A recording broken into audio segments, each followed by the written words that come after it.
Olá, pessoal. Meu nome é Francine, sou coordenadora geral da instituição e o nosso tema de hoje é Conhecendo a AMA. A AMA, o autismo e o nosso trabalho, eles estão em constante atualização. Então, essa palestra, né, ela tem o objetivo de apresentar para vocês o que todo o trabalho da AMA, de 36 anos até agora, o que nós estamos fazendo. Então, o objetivo, a missão da AMA é proporcionar à pessoa com autismo uma vida digna, trabalho, saúde, lazer, integração à sociedade.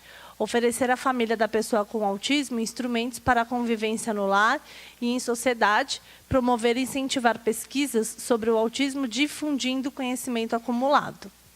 Então, inicialmente, eu vou mostrar para vocês a definição atual de autismo. Nós temos que, em 43, se teve uma descrição científica que veio pelo Kanner. Então, ele colocou como distúrbio autístico de contato afetivo. Em 44, o Asperger ele descreveu cientificamente algo similar ao Kanner, porém ele teve aí algo a mais que foi a inteligência preservada. Então, por isso que, quando antigamente as pessoas colocavam como ele é síndrome de Asperger, qual que era essa discriminação entre autismo e síndrome de Asperger? Era que o síndrome de Asperger tinha a inteligência preservada.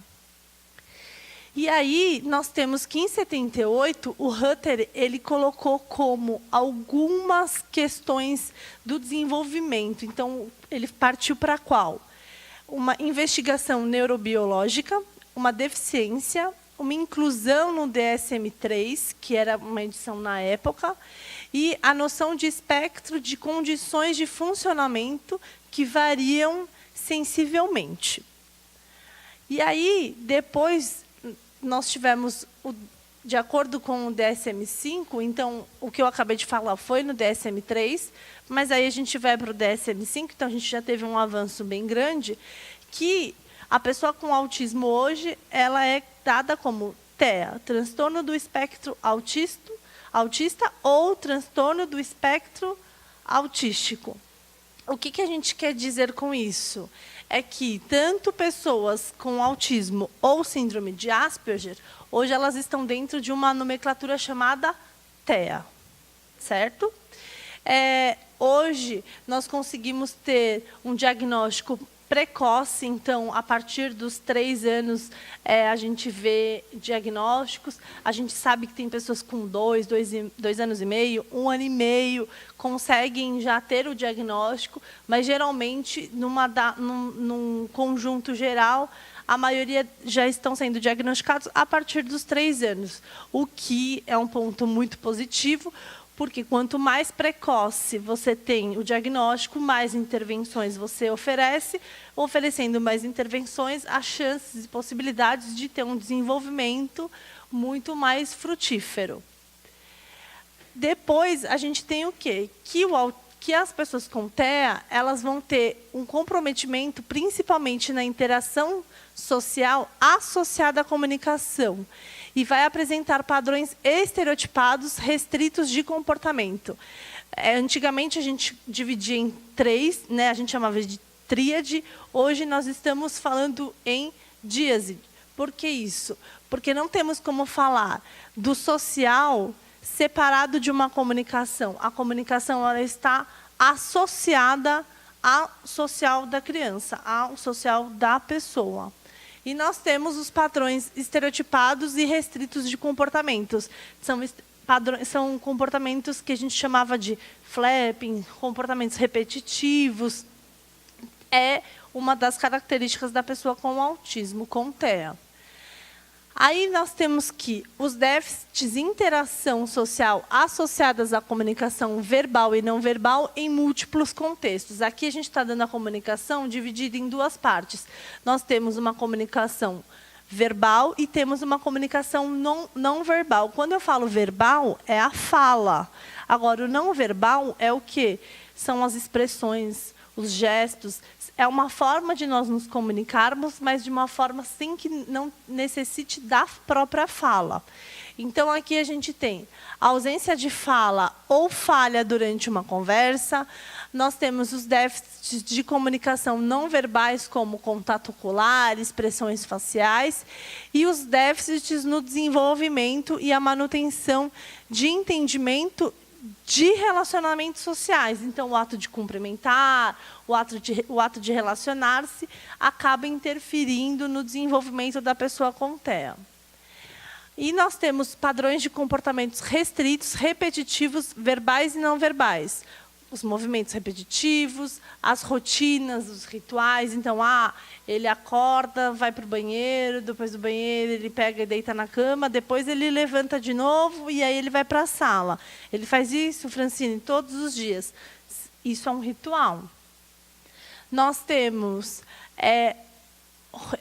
restrição de interesses ou foco, então sempre faz as mesmas coisas durante X determinados tempos, gosta de comer no prato verde, gosta de tomar suco no copo vermelho.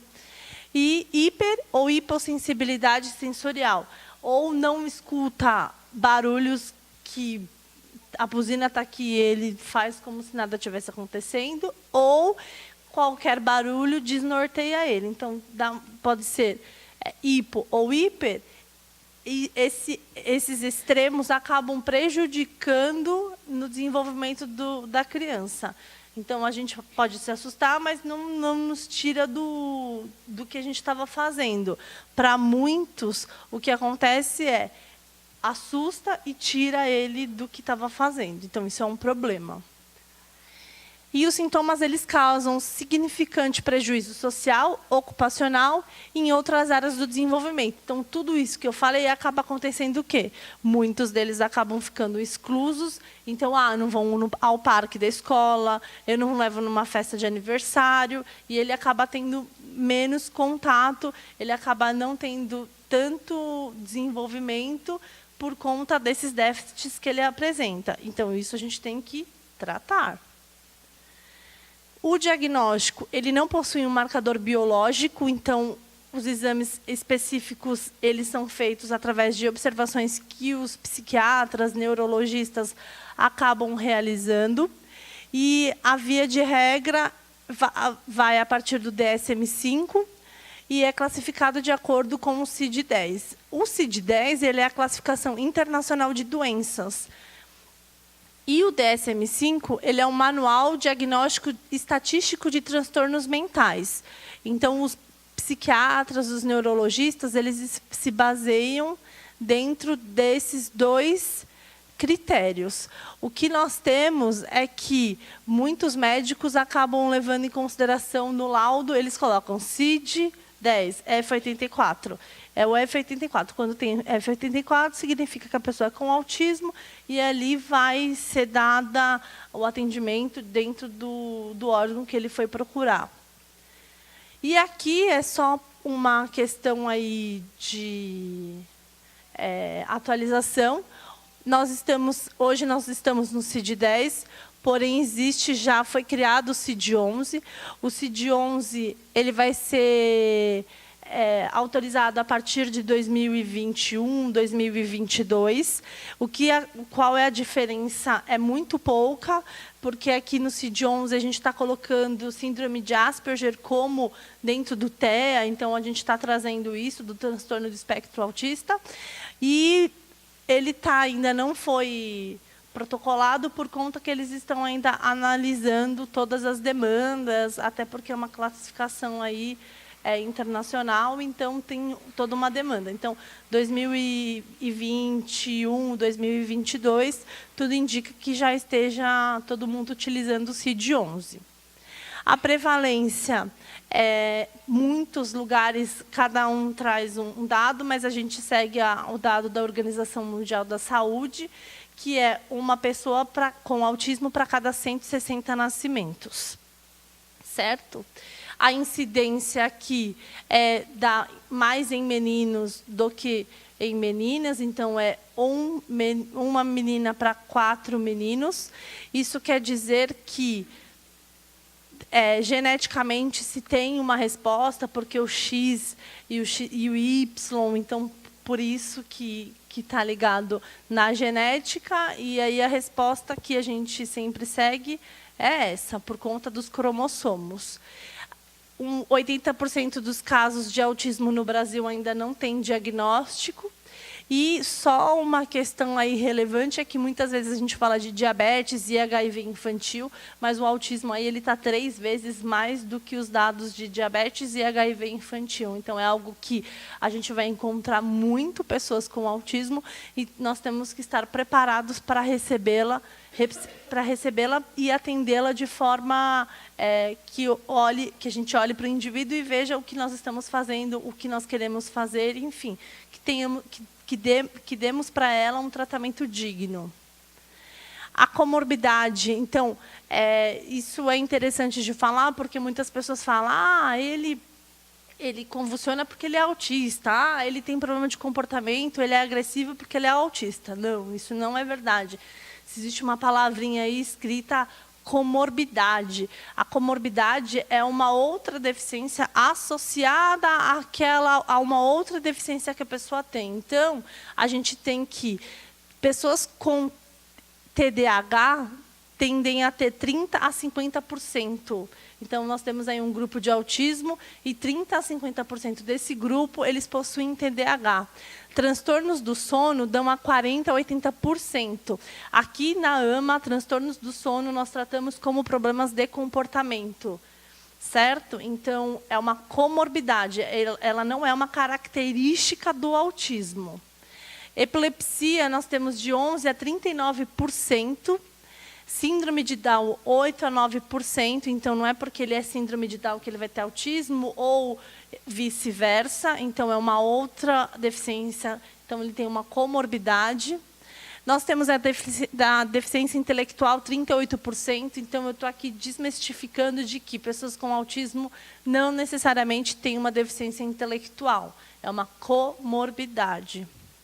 Síndrome do X frágil, 60%. Problemas alimentares, 90%. Então, nós temos aqui outra questão. 90% das pessoas com autismo, elas tendem a ter problemas alimentares, o que, para a gente, nós tratamos também como problemas de comportamento. A criança autista ela tem que aprender a dormir, ela tem que aprender a comer. Isso é o nosso olhar. Autolesão, 50% das pessoas com autismo apresentam essa comorbidade. A autolesão aqui também a gente trata como um problema de comportamento, mas só para méritos de atualização. 90% das pessoas com autismo apresentam problemas de comportamento por conta da falta de comunicação. Elas não sabem se comunicar de forma funcional, elas acabam apresentando problemas de comportamento. A paralisia cerebral, 7%, e a esclerose tuberosa, 61%. A maioria das pessoas sem autismo, elas aprendem muitas coisas sem que alguém as ensine. A maioria das pessoas com autismo necessitam que lhes sejam ensinados o que as pessoas sem autismo aprendem sozinhas. Então, aqui, eu só estou falando que pessoas com autismo, elas são capazes e devem aprender, porém, de uma forma diferente da qual uma pessoa sem autismo aprende. Por quê? Pessoas sem autismo, elas aprendem como? Por imitação, por seguir instrução, por observar. As pessoas com autismo, quais são os déficits aí? Da imitação, do esperar, do olhar. Então, eu tenho que ensinar todas essas habilidades, o esperar, o seguir instrução, o imitar para uma criança com autismo, para que ela possa futuramente aprender outras habilidades. Mas eu tenho que ensinar os pré-requisitos.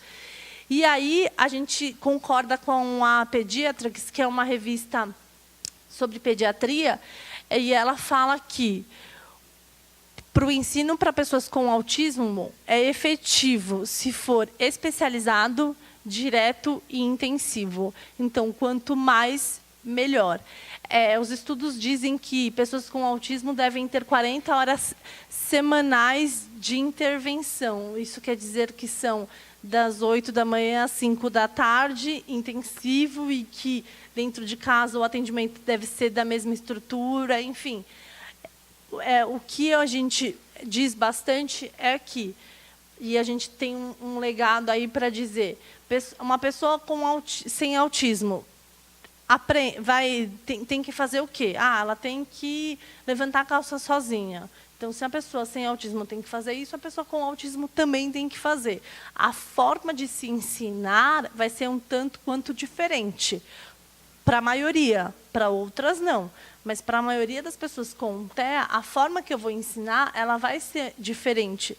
Mas eu não deixo de ensinar o assistido, a criança com autismo, a subir as calças. Tudo bem? Aqui é só um resumo bem breve de que quanto mais investimento inicialmente você der, melhor vai ser o futuro. A pessoa com autismo vai ter um futuro muito promissor. E as questões de gastos, elas também vão estar muito mais subtraídas ao longo da vida dessa pessoa. Porque no início, eu coloco tudo que eu posso fazer para que depois, na vida adulta, ela tenha uma independência mais tranquila, mais livre e, consequentemente, os gastos serão menores. Aqui é um impacto familiar de que 39% de pais com pessoas com TEA, eles acabam tendo que sair do emprego. Então, ou a mãe ou o pai acabam decidindo por deixar o emprego para ajudar a pessoa a levar nos atendimentos ou a ficar em casa cuidando. Então, é um número bem grande. 87,3% das famílias buscam atendimento de fono para os seus filhos. Então, também a importância aí do papel da fono para que receba essas famílias que estão em busca da fala dos filhos, em que algumas das pessoas com autismo acabam não aprendendo a falar. Então, se ela não fala, como é que eu ensino, então, ela a se comunicar? A ansiedade e transtornos de humor são mais frequentes em famílias de pessoas com TEA do que em famílias com outras deficiências ou de desenvolvimento típico. 23% de pais de pessoas com TEA acabam se separando. 36,9% dos irmãos das pessoas com TEA, eles são afetados por alguma condição psiquiátrica, então acabam ficando um pouco mais isolados, porque a atenção fica um pouco maior para a pessoa com TEA, acaba ficando tanto quanto carente de atenção, e aí acaba apresentando problemas de comportamento como birras e choros, e aí dá um pequeno transtorno também para o irmão que não tem TEA. É 2,5 vezes mais provável que surjam transtornos da infância em irmãos de pessoas com TEA do que em irmãos de pessoas sem TEA. E a expectativa de vida é normal, eles têm a parte física igual da gente, então não tem nenhuma diferença. Para alguns, até melhor do que a gente, porque eles não fumam, não bebem, não se preocupam com contas para pagar, então tem toda aí uma vida muito mais tranquila. Porém, em contrapartida, a gente tem os medicamentos. Algumas pessoas com TEA, elas estão sujeitas a tomar alguns medicamentos, e esses medicamentos acabam afetando tanto o fígado, o rim, então tem que ficar sempre em observação. Mas a expectativa de vida é normal. As causas ainda a gente não tem um fator aí, o que a gente tem é que a genética está falando bastante, genética é uma coisa, hereditariedade é outra, a genética vem do cromossomo, a hereditariedade é a que passa do pai para o filho, do filho para o outro filho, enfim.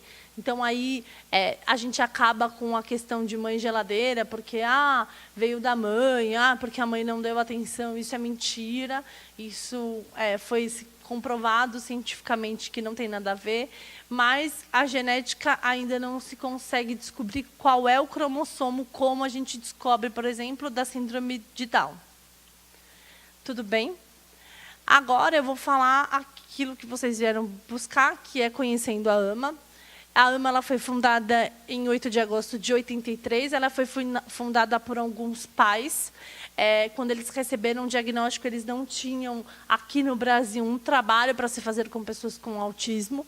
Então, eles foram... em 84, eles fundaram o início especializado para a AMA, né, pela AMA. Em 88 se teve o projeto Esperança, então esses pais se juntaram e cada pai foi para um canto. E aí eles foram em busca disso. Alguns foram para a Suécia, outros foram para os Estados Unidos, outros foram para a Dinamarca.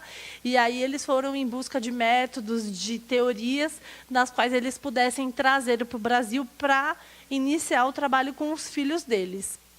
Em 92, a Dinamarca ajudou a implantar o TEACH. Então, o TEACH é um método estruturado por dicas visuais. Você consegue, a criança consegue ter uma noção do que ela vai fazer, porque a própria estrutura já diz para ela o que ela tem que se fazer. De 2000 até 2009, nós tivemos uma parceria com a Suécia. Então, alguns profissionais da AMA foram para a Suécia verificar o atendimento. E aí, alguns suecos vieram para o Brasil, e aí nós tivemos aí uma supervisão, um acompanhamento da equipe da Suécia, trabalhando com a gente por conta de conhecimento. E em 2006, a partir de então, nós tivemos um convênio tanto com a Secretaria da Saúde quanto com a Secretaria da Educação, para que nós pudéssemos atender as pessoas com autismo gratuitamente. Hoje, nós estamos conveniados com a Secretaria da Saúde e com a Secretaria da Educação. Nós vivemos também a partir de doações e a nota fiscal paulista. Nós temos, hoje, cerca de 260 funcionários, 85 estagiários, que atendem diretamente 330 pessoas com autismo. Nós estamos distribuídos em 5 locais, que é a unidade de Parelheiros, a do Cambuci. A do Cambuci ela é dividida em 3 setores, que eu vou mostrar daqui a pouquinho para vocês. E nós temos uma parceria com a AMA CREAP. O CREAP é um hospital psiquiátrico Felipe Pinel, que está localizado em Pirituba. Aqui a unidade de Parelheiros, essa aqui é toda a unidade de Parelheiros. Aqui é a escola, e aqui nós temos 4 residências. São 25 pessoas, jovens, adultos, em que eles moram aqui. Quinzenalmente, eles voltam para a casa deles. Então, eles saem na sexta e voltam na segunda de manhã. E esse período, desse final de semana, eles passaram com os pais. Quinzenalmente é isso. A outra quinzena, eles ficam direto na instituição. E aqui é a parte da escola. Aqui, ao lado, cada portinha aqui são as salas de aula. Aqui a unidade da Lava Pés. Na unidade da Lava Pés, nós atendemos crianças de 2 a 12 anos de idade. Quando a criança ela completa 12 anos de idade, ela ou vem para a Luiz Gama, que é onde nós estamos. A Luiz Gama são jovens com um autismo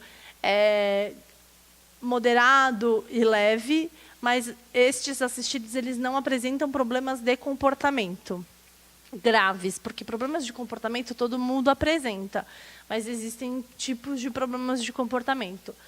Aqui são comportamentos leves, problemas de comportamentos leves, que você conversa, você consegue, até por conta da estrutura. A estrutura da sala, a formação, a organização, ela é uma estrutura que possa receber uma quantidade maior, porque são 6 assistidos para 3 profissionais.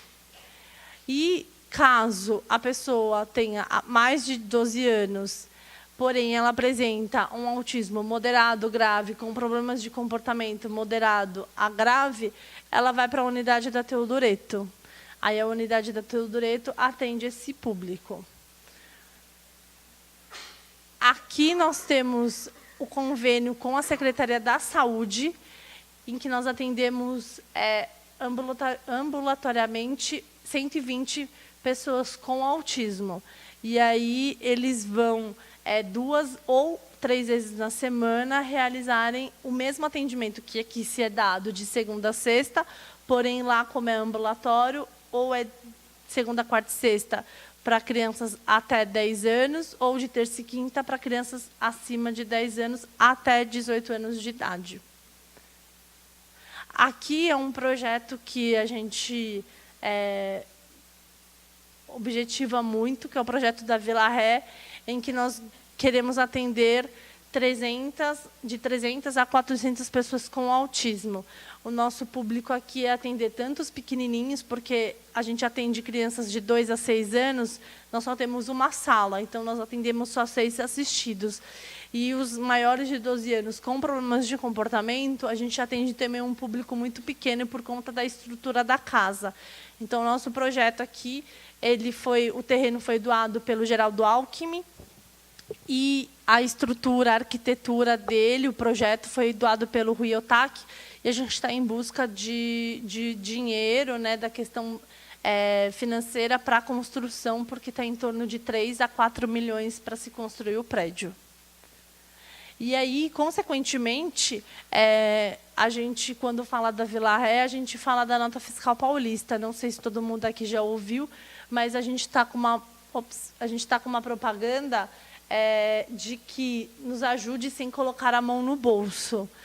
Vocês doando a nota fiscal paulista, vocês conseguem transferir o valor da nota fiscal, arrecadar para a AMA. Como funciona isso?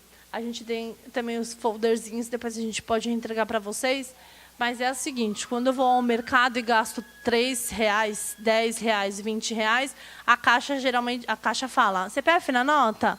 E aí eu falo sim, e eu dou o meu CPF, eu dou o número do meu CPF, e automaticamente esse valor da nota fiscal ela é retribuída em bônus,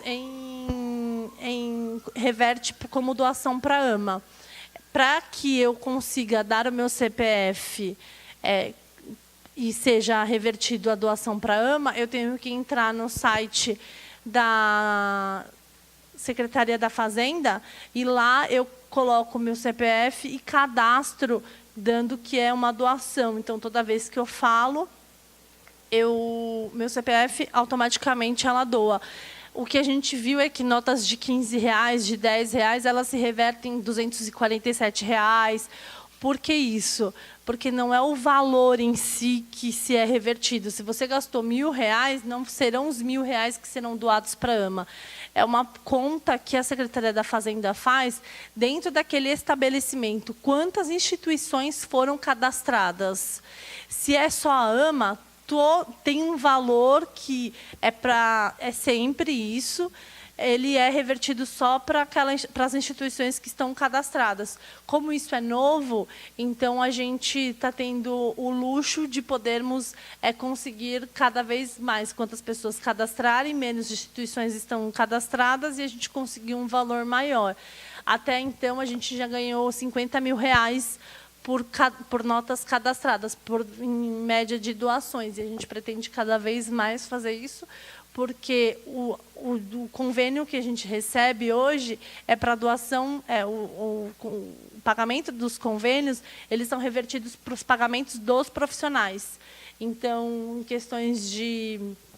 Além disso, né, cadeiras novas, enfim, coisas que são a mais, além do profissional, eles entram na parte das doações, e é por isso que a gente está entrando com a nota fiscal paulista, sem contar que é a questão da construção da Vila Ré. Hoje, nós oferecemos o centro de conhecimento, então, nós temos palestras, cursos, alguns são gratuitos, outros a gente cobra uma taxa, porém sempre promovendo, fazendo com que tudo que a gente construiu, ou que a gente aprendeu, com que a gente verificou, a gente possa disseminar para as outras pessoas. Certo? Eu vou passar agora para vocês o filme institucional da instituição. Ele é rapidinho para vocês conhecerem a instituição internamente. Segundo divulgado pela Organização Mundial de Saúde em 2016, existe um caso de autismo em cada 160 habitantes. Com a população brasileira estimada atualmente em 207 milhões de habitantes, chegamos ao impressionante número de 1.300.000 pessoas com algum transtorno relacionado ao autismo e que precisam de atendimento especializado. Neste contexto, há uma grande carência de atendimentos especializados, desde o diagnóstico até tratamentos que atendam de forma efetiva às necessidades das pessoas com autismo em nosso país. Autismo é um transtorno global do desenvolvimento, caracterizado por um desenvolvimento anormal, manifestado até o 3º ano de idade, com alterações na interação social, na comunicação e no processo de aprendizado. Existem poucos ou nenhum serviço para pessoas com autismo em algumas regiões do Brasil. Levando em conta as estatísticas conhecidas, concluímos que a maioria das pessoas com autismo atualmente está sem atendimento. Por outro lado, parte das instituições utiliza serviços não recomendados pela literatura recente. A AMA foi fundada em 8 de agosto de 1983 por um grupo de pais em uma época em que não havia tratamento para o autismo no Brasil.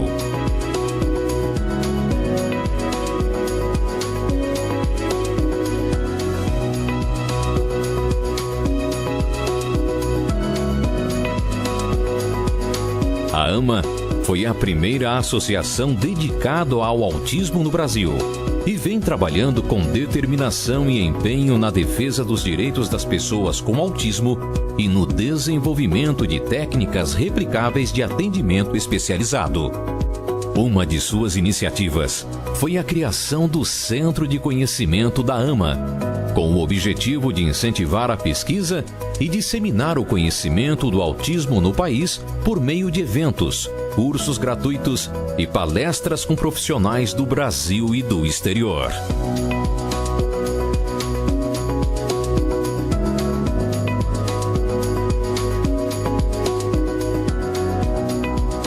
A AMA tem a preocupação de agregar as melhores tecnologias, oferecendo um amplo repertório de serviços que atendem não apenas as pessoas com autismo, mas também instituições, familiares, profissionais e cuidadores.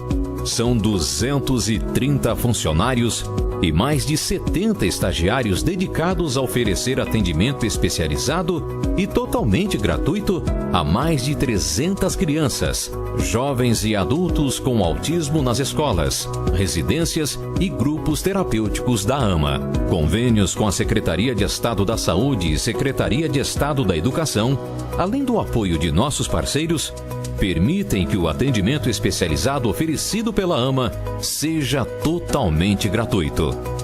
A AMA se orgulha muito de todo o trabalho que já foi desenvolvido no campo da pesquisa aplicada ao atendimento do autismo.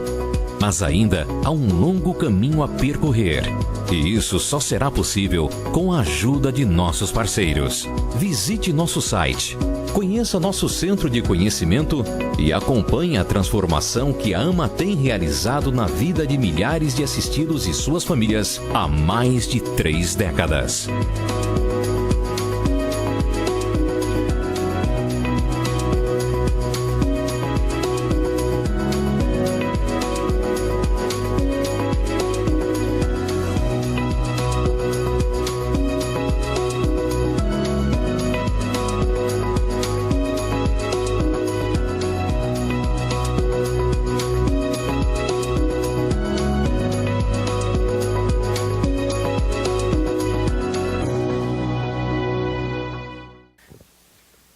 Então, é isso. O vídeo institucional ele se encontra no site da AMA, então quem puder e quem quiser assistir novamente, divulgar, é super bem-vindo essa ajuda. Bom, agora a gente vai para a parte do Sistema Educacional e Terapêutico da AMA, né, o SETA. Então, nós hoje vamos... conhecendo a AMA, a gente dividiu em 3 partes. A primeira é falar sobre autismo, então qual é a visão que a AMA enxerga a pessoa com autismo. Depois nós falarmos a questão da AMA, enfim, como ela está organizada. E por último, o nosso sistema. Nós temos 6 componentes aqui. O primeiro componente é o ODTS, Organização e Dinâmica do Trabalho de Sala. Então, essa ODTS ela vai ter aí toda uma organização. Mais para frente eu vou explicar, definindo para vocês o que é cada área. A segunda é a grade curricular. O terceiro é o Plano Educacional Terapêutico Individualizado, o PET. Eu tenho os modelos de programa de ensino. O quinto elemento são os protocolos de tratamento de problemas de comportamento, que a gente nomeia a sigla de PTPC. E, por último, a sistemática de avaliação e ajuste no trabalho. O que é a ODTS? Ela nada mais, nada menos, ela é a organização e dinâmica do trabalho de sala. E aí, o que eu tenho com isso? A estrutura da sala.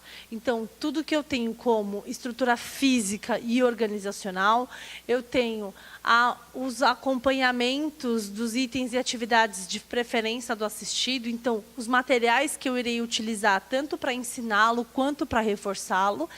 E o rodízio de sala. O rodízio de sala, nada mais, nada menos, é um papel em que eu consigo discriminar quais são as atividades que o assistido vai fazer durante aquele tempo, com quem o assistido vai estar, em que local ele vai estar. Então, é uma organização e dinâmica do trabalho realmente da sala. Por que o rodízio existe? Para garantir a generalização, para garantir que todos os assistidos daquela sala passem no mesmo tempo, tenham o mesmo atendimento, e para que eu possa garantir a segurança tanto do assistido quanto do profissional. Se acontece alguma coisa, eu consigo descobrir com quem era o responsável, aonde ele está, o que ele está fazendo, e, consequentemente, o profissional responsável da sala, ele consegue acompanhar o desempenho tanto do assistido quanto do profissional. E tudo o que está, tanto em material quanto em papel, é só daquela sala. Então, eu tenho 6 crianças dentro daquela sala, eu tenho 6 coisas só daquelas crianças. O material é da sala. Depois, a gente tem como segundo elemento a grade curricular. A grade curricular, ela nada mais, nada menos, é o que eu vou ensinar. Porque a gente sabe que pessoas com autismo, elas precisam de algo especializado para elas.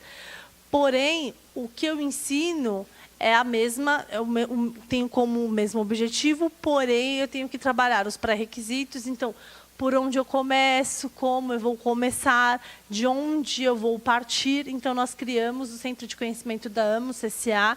Ele criou uma grade curricular, e essa grade curricular ela possui habilidades como autocuidado, saúde e segurança, pré-acadêmica, comunicação, motora fina, habilidades sociais e entre outras. Tudo bem? No meu PET, eu tenho que é o Plano Educacional Terapêutico Individualizado. Então, eu já tenho uma organização da sala. Eu já tenho o que eu tenho que fazer. Eu tenho, porque eu tenho lá na minha grade, já vou retirar o meu objetivo a ser trabalhado. Então, como que eu vou organizar? Eu organizo no meu Plano Educacional Terapêutico Individualizado. O meu PET, ele é um documento, e nesse documento vão estar inseridos o que eu vou trabalhar com o meu assistido, então, quais são as novas habilidades que ele tem que aprender, e qual é o meu objetivo de redução, aquilo que eu tenho que reduzir, qual é aquele problema de comportamento que ele está apresentando que eu tenho que reduzir. Tudo isso, tanto de aquisição quanto de redução, ele é apresentado para a família, e a família ela tem a ciência, e ela assina dizendo que ela tem a ciência e que ela concorda nestes objetivos. Então, aí nós temos uma parceria, tanto da instituição, tanto da equipe de sala, quanto da família. Hoje, nós temos que o nosso plano educacional terapêutico, ele tem a duração de 6 meses. Então, é por semestre. Então, nós criamos as novas habilidades de aquisição. A pessoa com autismo ela irá aprender, o nosso planejamento é de 6 meses, porém, o de redução tem o tempo aí de 1 ano. Eu já tenho a organização da sala, eu já tenho o que eu vou ensinar, eu já tenho a distribuição, né, como que eu vou distribuir, como eu vou me organizar, porém eu tenho que pensar, então, como ensinar. Esse como ensinar, nós entramos pelos modelos de programa. Nós hoje estamos estruturados e baseados no ABA e no TEACH.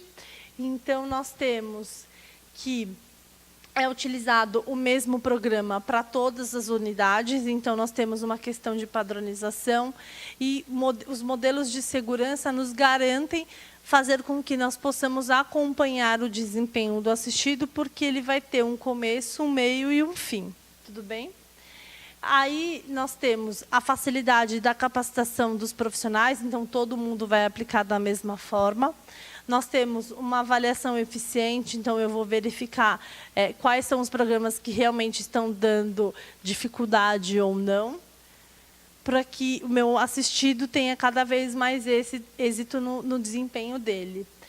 Consequentemente, se eu trabalho aquisições, eu tenho que trabalhar os problemas. Pessoas com problemas de comportamento, elas não aprendem, porque a probabilidade dela emitir problemas de comportamento durante os momentos dela estar em ensinos de aprendizado são muito grandes. Então, a gente não deixa de trabalhar os programas de aquisição, porém, eu não posso deixar de não tratar os problemas de comportamento.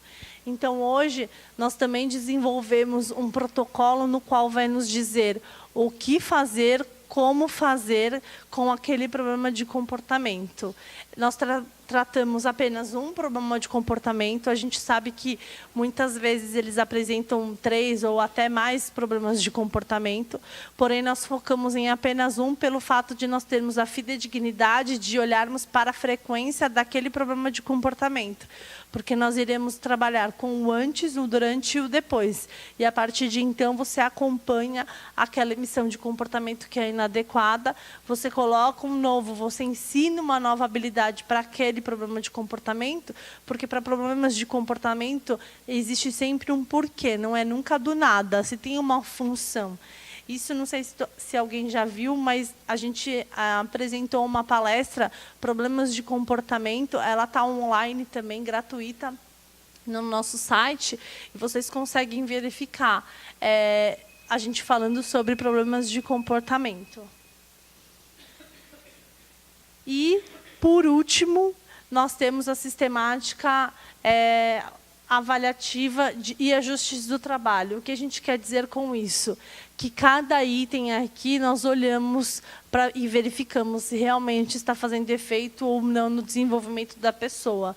Então, tanto os assistidos quanto os profissionais, eles acabam passando por um processo avaliativo para que nós possamos verificar aonde é que falta melhorias para que o desempenho do assistido ele seja contemplado. Nós olhamos hoje como o centro do nosso objetivo é o assistido. Então, aquilo que está ao redor dele tem que ser contemplado de forma a atingir fundamentalmente o assistido. E aí, durante todo o tempo, a gente tem uma avaliação diária, uma outra avaliação é quinzenal, e uma avaliação semestral, para que nós possamos acompanhar aquilo que nós propomos para ele durante o semestre. E, para finalizar, o nosso quadro de profissionais é que nós temos, na coordenação, o coordenador geral. Aí nós temos o coordenador de unidade, nós temos o supervisor. O supervisor aqui, ele é ou pedagogo ou psicólogo, e ele é responsável por determinadas salas. Então, ele repassa para o coordenador da unidade todo o acompanhamento das salas dele. Então, hoje nós conseguimos fazer com que o nosso coordenador de unidade ele tenha noção de, desde o primeiro ao último assistido, como está o desempenho dele. E, consequentemente, cada coordenador de unidade passa para o coordenador geral, que no caso sou eu, mas ele passa para mim como que anda o desempenho. Então, eu consigo acompanhar todas as unidades sem que eu esteja em todos os locais ao mesmo tempo. Isso tudo está sistematizado por um sistema que foi construído para atender o nosso trabalho. Dentro de sala, nós temos um professor, E nós temos o instrutor ou o estagiário.